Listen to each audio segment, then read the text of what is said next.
সন্তান যিনি বিএনপির বিএনপির সকল নেতা কর্মীদের বন্ধুর মতো কাজ করে গেছেন বিদেশে বসেও, তার এই স্বদেশ প্রত্যাবর্তন উপলক্ষে আমরা নেতা আপনার অনুভূতির কথা শুনতে চাই।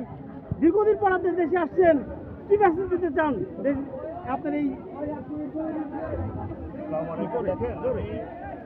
ইনশাল্লাহ দীর্ঘদিন বিদেশে ছিলাম, কিন্তু আমি সকল প্রকার সামাজিক কর্মকাণ্ডের সাথে সবসময় জড়িত ছিলাম।